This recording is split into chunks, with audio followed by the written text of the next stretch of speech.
आइबोन ඔබ මේ කොන්නේ news first මධ්‍යහන ප්‍රධාන ප්‍රකාශය සමගයි.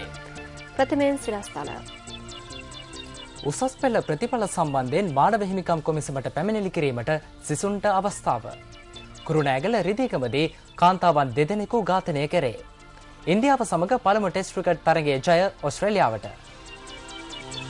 දැන් දේශීය පුවත්.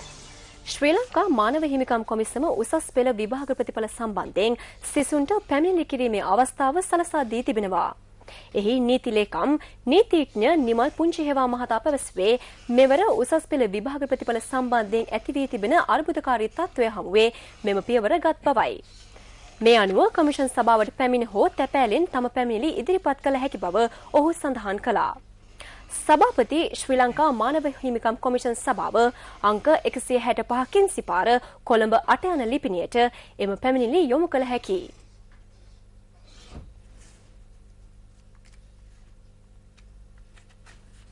කැලණිය විශ්වවිද්‍යාලයේ සිසු සිසුවියන් පිරිසක් මේ වන විට විශ්වවිද්‍යාලයේ අභ්‍යාස සත්‍යාග්‍රහයක නිරත වනවා. අන්තර් විශ්වවිද්‍යාලය ශිෂ්‍ය බල මණ්ඩලය පවසන්නේ විශ්වවිද්‍යාලීය පරිපාලනය විසින් සිදු කරනු ලබන ශිෂ්‍ය මර්ධනයට එරෙහිව එම පියවර ගත් බවයි. පදනම් විරහිත චෝදනා නගමින් සිසුන් 13 දෙනෙකුගේ ශිෂ්‍ය භාවය අත්හිටුවා ඇති බවට ඔවුන් චෝදනා කරනවා.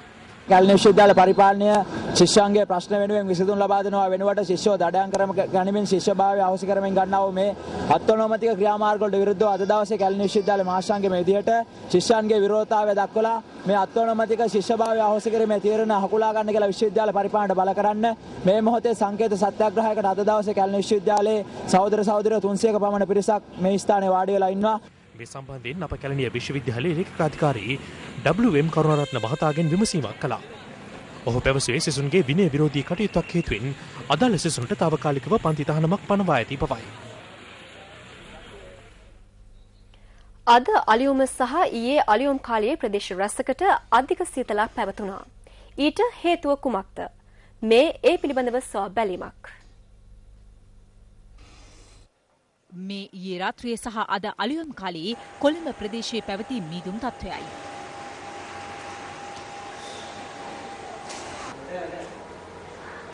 මේ තත්ත්වය මත අද උදැසන රැකියා කටයුතු සඳහා පැමිණෙන ජනතාවද අපහසුතාවට පත් වුණා.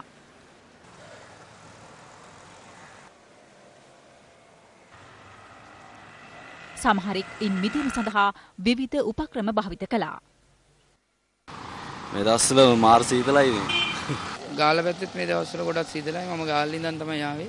අපිට මේ වෙන්දට වැඩිය දරා ගන්න බැරි සීතලක් තියෙනවා මේ දවස්වල. මේ දවස්වල කාලගුණේ හුඟක් සීතලයි. උනාට අපි නම් කැමති. අපේ ඇඟට නම් පහසුයි. උෂ්ණත්වය මෙතරම් පහළ යාමට හේතුව කුමක්ද? අප මේ සම්බන්ධයෙන් කාලගුණ විද්‍යා දෙපාර්තමේන්තුවෙන් විමසීමක් කළා.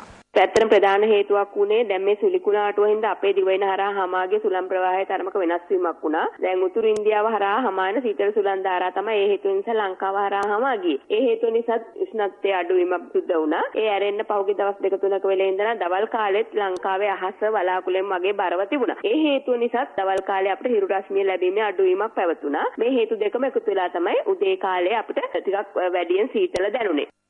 මේ අතර කාලගුණ විද්‍යා දෙපාර්තමේන්තුව සඳහන් කළේ මෙවැනි ආකාරයේ උෂ්ණත්වයේ පහත බැසීමක් මීට පෙර වාර්තා වී ඇත්තේ 1961 වර්ෂයේ මාර්තු 1 වෙනිදා බවයි. එදින කොළඹ ප්‍රදේශයේ උෂ්ණත්වය සෙල්සියස් අංශක 17.7ක් ලෙස වාර්තා වුණා. ඉන් වසර 50කට පසු පෙරේදා රාත්‍රියේ කොළඹ ප්‍රදේශයට පැවතියේ සෙල්සියස් අංශක 18.2ක උෂ්ණත්වයක්.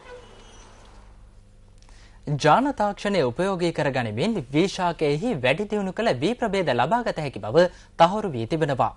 මෙම පර්යේෂණ සිදු කර ඇත්තේ සබරගමුව විශ්වවිද්‍යාලයේ කෘෂි විද්‍යාපීඨයේ හිටපු පීඨාධිපති මහාචාර්ය ඒ යසරත්න අමරසිංහ මහතායි. වීශාකයේ ඉන්ඩිකා හා ජැපනිකා ලෙස ප්‍රධාන උපවිශේෂ දෙකක් හමු වනවා.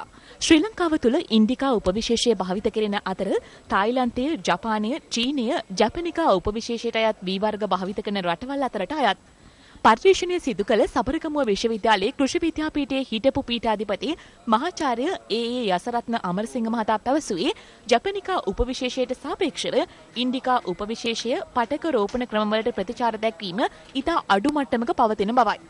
හීනටි ඇටදාවෙනි ආවේනික වී වර්ග මෙන්ම වැඩි දියුණු කළ වී වර්ගද යොදා ගනිමින් මෙම පර්යේෂණය සිදු කර ඇත්තේ ඉන්දිකා උපවිශේෂය පටක රෝපණ ක්‍රමවලට ප්‍රතිචාර දක්වන ක්‍රමයක් හඳුන්වා දීමේ ප්‍රධාන අරමුණින්. පටක රෝපණ ප්‍රතිචාර සැසඳීම සඳහා යොදාගෙන ඇත්තේ ජැපනිකා ප්‍රභේදයට අයත් තායිපේ 309 වී වර්ගයයි. නොයෙකුත් කෘත්‍රිම මාධ්‍යයන් අපි මේ සඳහා යොදාගත්තා. ඒ කෘත්‍රිම මාධ්‍යයන් වල සංඝටක විශාල වශයෙන් අපිට වෙනස් කිරීම වලට භාජනය කරන්න සිද්ධ වුණා.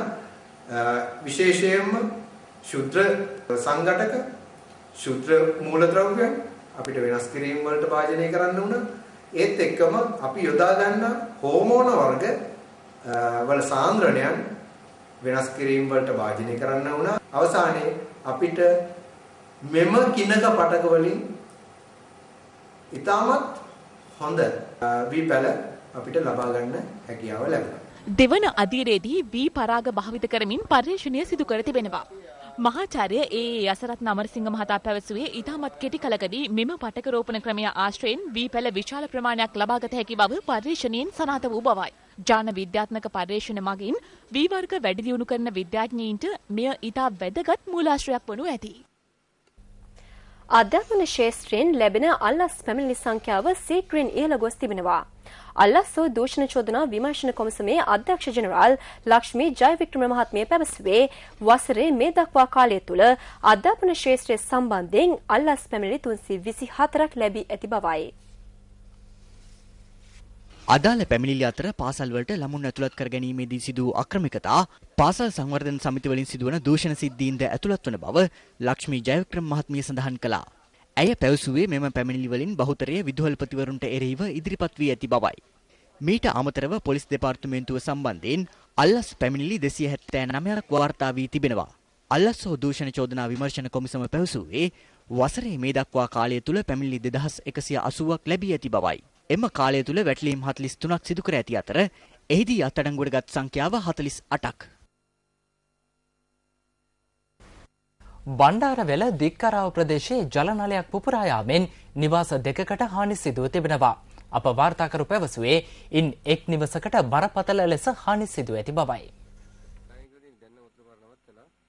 ඊයේ රාත්‍රී 11ට පමණ මෙලෙස පුපුරා ගොස් තිබුණේ දික්කරාව ප්‍රදේශයේ මාර්ගයේ ආසන්නයේ තිබූ ජල නලයක්.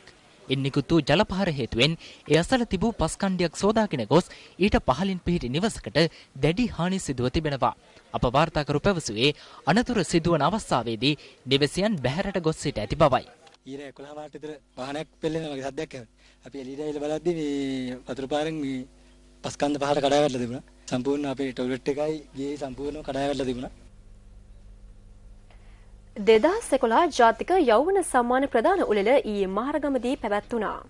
සම්මාන ප්‍රදානය මෙවර පැවැත්වුණේ 33 වන වරටයි. ජාතික යොවුන් සම්මාන ප්‍රදාන උළෙල ඊයේ පැවැත්වුණේ මහරගම ශ්‍රී ලංකා යොවුන් රංගහලේදී.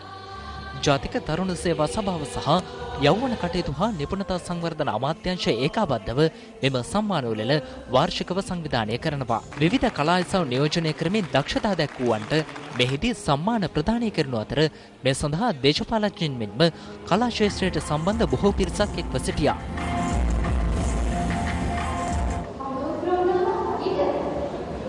එක් 1976 වසරේදී මෙම යෞවන සම්මාන උළෙල ආරම්භ වූයේ තරුණ නාට්‍ය ශිල්පීන් පමණක් ඉලක්ක කරගනිමින්. නමුත් මේ වන විට නර්තන, පද්‍ය සහ ගද්‍ය රචනා, නිවේදක, කෙටිකතා, නවකතා, ගීත රචනාදී සියලු සෞන්දර්යාත්මක ඉසව් ආවරණය කරමින් සම්මාන පිරිනැමෙනවා. ආරම්භයේදී සිංහල මාධ්‍යයට පමණක් සීමා වී තිබූ මෙම සම්මාන උළෙල පසුව දෙමළ සහ ඉංග්‍රීසි මාධ්‍යයටද විවෘත කෙරුණා. කුරුණෑගල රිදීගම උඩ හොරොම්බුවේදී ඝාතනයට ලක් වූ කාන්තාවන් පිළිබඳ මරණ පරීක්ෂණය අද පස්වරුවේ පැවැත්වීමට නියමිතව තිබෙනවා. කුරුණෑගල රිදීගම උඩ හොරොම්බුවේදී තියුණු ආයුධ වලින් පහර දී ඝාතනය කරනු කාන්තාවන් දෙදෙනෙකුගේ මලසිරරු ඒ රාත්‍රියේ සොයා ගැනුණා. ඒ කැලෑබද ප්‍රදේශයක තිබියදී ඝාතනයට ලක්ව ඇත්තේ එම ප්‍රදේශයේම පදිංචි 57 හැවිරිදි හා 59 හැවිරිදි කාන්තාවන් දෙදෙනෙක්.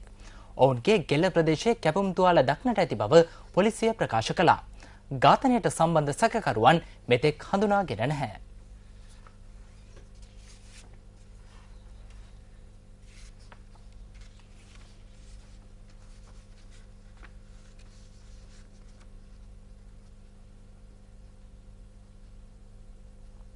නිවුස් ෆස්ට් මධ්‍යහන පුවත් ප්‍රකාශය මින් අවසන් වනවා.